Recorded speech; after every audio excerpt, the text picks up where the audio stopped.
എൻ്റെ അഗാധമായ ദുഃഖം രേഖപ്പെടുത്തുന്നു.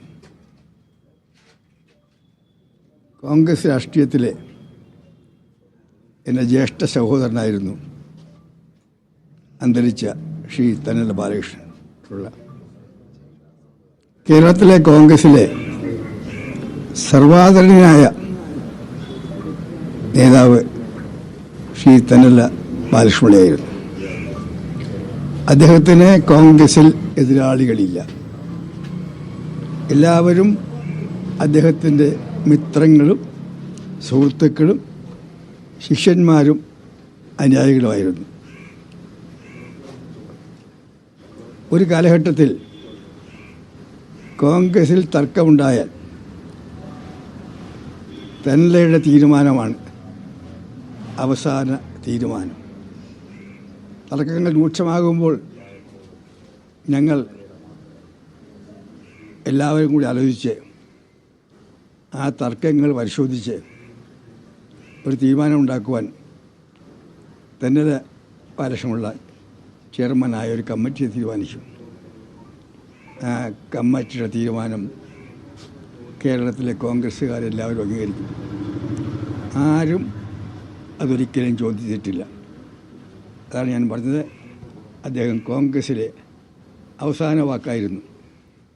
കോൺഗ്രസ്സുകാർക്ക് മാത്രമല്ല, കേരളത്തിൽ എൻ്റെ അറിവിൽ എല്ലാ രാഷ്ട്രീയ നേതാക്കന്മാരും എല്ലാ സമുദായ നേതാക്കന്മാരും ഒരുപോലെ ബഹുമാനിച്ചിരുന്ന, എല്ലാവർക്കും സ്വീകാര്യനായ, എല്ലാവർക്കും ആദരനായ ഒരു പൊതുപ്രവർത്തനായ സാമൂഹ്യ പ്രവർത്തനായിരുന്നു തന്നല ബാലകൃഷ്ണപിള്ള.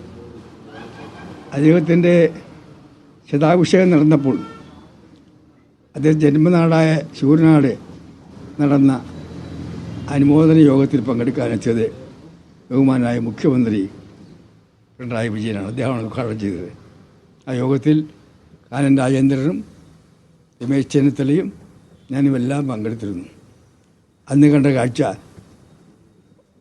ശൂരനാടിൻ്റെ പഴയകാല ചരിത്രം എല്ലാവർക്കും അറിയാം. ആ പഴയ ശൂരനാടല്ല, ആ ശൂരനാട്ടിലെ പഴയ വൈരാഗ്യങ്ങളും പിണക്കങ്ങളും ശത്രുതയുമെല്ലാം മാറ്റിവെച്ചുകൊണ്ട് അന്ന് മുഖ്യമന്ത്രി പങ്കെടുത്ത അനുമോദന യോഗത്തിൽ ശൂരനാട്ടെ കോൺഗ്രസ്സുകാരും മാർക്സിസ്റ്റുകാരും കമ്മ്യൂണിസ്റ്റുകാരും മറ്റു പാർട്ടിക്കാരും കർഷകരും കർഷക തൊഴിലാളികളും എല്ലാം പങ്കെടുത്തു. അതാണ് തന്നല ബാലകൃഷ്ണപിള്ള. കേരളത്തിലെ കോൺഗ്രസ്സുകാർക്ക് മാത്രമല്ല, എല്ലാവർക്കും സമാധാനനായ ഒരു നേതാവായിരുന്നു തന്നല ബാലകൃഷ്ണപിള്ള. അദ്ദേഹം നീതിമാനായിരുന്നു. അദ്ദേഹത്തിന് സ്വന്തം അഭിപ്രായങ്ങളുണ്ട്. പക്ഷേ ഒരു തർക്കത്തിന് പരിഹാരം ഉണ്ടാക്കാൻ അദ്ദേഹത്തെ ഏൽപ്പിച്ചാൽ തർക്കത്തിൻ്റെ എല്ലാ വശങ്ങളും നോക്കി ആ തർക്കത്തിന് അദ്ദേഹം പരിഹാരം ഉണ്ടാക്കുന്നത് നീതിപൂർവമായിരുന്നു. നീതിമാനായ നേതാവായിരുന്നു അദ്ദേഹം. രാഷ്ട്രീയത്തിൽ ഇത്രയേറെ നിസ്വാർത്ഥനായ നേതാക്കന്മാർ എത്രയുണ്ട് ഈ കാലഘട്ടത്തിൽ. സ്വാതന്ത്ര്യ സമരകാലം ധാരാളം ഉണ്ടായിരുന്നു. ഈ കാലഘട്ടത്തിൽ തന്നലെ പോലെ നേതാക്കന്മാർ ഉണ്ടോ എന്നെനിക്കറിയില്ല. സമ്പന്നമായ കുടുംബത്തിലാണ് അദ്ദേഹം ജനിച്ചത്. ഞാൻ KSU പ്രസിഡൻ്റായിരുന്നപ്പോൾ ശൂരനാട്ടിൻ്റെ തറവാട്ടിൽ പോയിട്ടുണ്ട്. അതിസമ്പന്നമായ കുടുംബം.